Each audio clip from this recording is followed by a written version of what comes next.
বিশ্বকাপ জিতেছে আর্জেন্টিনা। কোটি কোটি সমর্থকের ভালোবাসা, মেসির জাদু আর দুর্দান্ত ফুটবল, এসব তো সবাই জানেন। কিন্তু জানেন কি, ম্যাচের আগে অনেক আর্জেন্টাইন সমর্থক এমন কিছু কাজ করেন যা তারা সৌভাগ্যের চাবিকাঠি বলে বিশ্বাস করেন। শুধু সমর্থক নন, অনেক ফুটবলারও বদলান না নিজেদের নির্দিষ্ট রুটিন। কেন এমনটা করেন তারা? আর্জেন্টিনা শুধু ফুটবলের দেশ নয়, এটি আবেগেরও দেশ।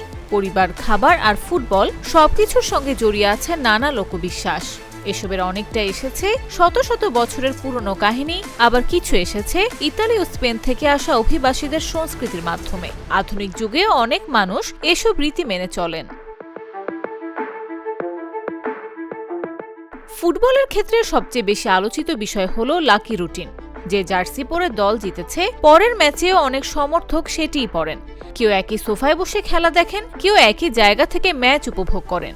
এমনকি ম্যাচ চলাকালে অনেকে নিজের আসনও বদলান না। বিশ্বাস, রুটিন বদলালেই বদলে যেতে পারে ভাগ্য।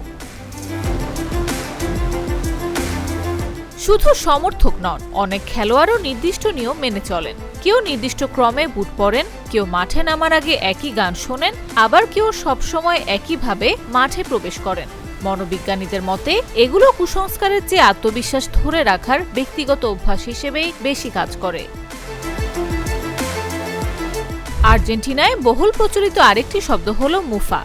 এর অর্থ দুর্ভাগ্য বা অমঙ্গল। অনেক সমর্থক বিশ্বাস করেন, বিশেষ কোনো ব্যক্তি মাঠে উপস্থিত থাকলে কিংবা কোনো ঘটনা ঘটলে দলের জন্য খারাপ কিছু ঘটতে পারে। যদিও এর পেছনে কোনো বৈজ্ঞানিক প্রমাণ নেই, তবুও ফুটবল সংস্কৃতিতে শব্দটি বেশ পরিচিত। অদ্ভুত হলেও সত্যি, অনেক আর্জেন্টাইন মনে করেন সকালে ঘুম থেকে উঠে প্রথমেই যদি লাল চুলের কাউকে দেখা যায়, তাহলে পুরো দিনটাই খারাপ যেতে পারে। নতুন প্রজন্ম এটিকে লোকবিশ্বাস বলেই মনে করলেও গল্পটি এখনও দেশ জুড়ে প্রচলিত। আরেকটি মজার রীতি হলো জন্মদিনের শুভেচ্ছা। আমাদের দেশে আগে ভাগেই শুভেচ্ছা জানানো স্বাভাবিক হলেও আর্জেন্টিনায় রাত 12টার আগে কাউকে জন্মদিনের শুভেচ্ছা জানানো অশুভ বলে ধরা হয়। তাই নির্ধারিত সময়ের আগে কেউ হ্যাপি বার্থডে বলতে চান না। শুধু তাই নয়, প্রতি মাসের 29 তারিখে gnocchi খাওয়ারও একটি জনপ্রিয় ঐতিহ্য রয়েছে। অনেকে খাবারের প্লেটের নিচে একটি কয়েন রাখেন।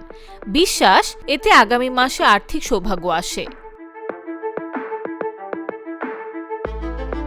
তবে মনে রাখতে হবে, আর্জেন্টিনার সবাই এসব বিশ্বাস করেন না। অনেকেই এগুলোকে নিছক পারিবারিক ঐতিহ্য বা সংস্কৃতির অংশ হিসেবেই দেখেন।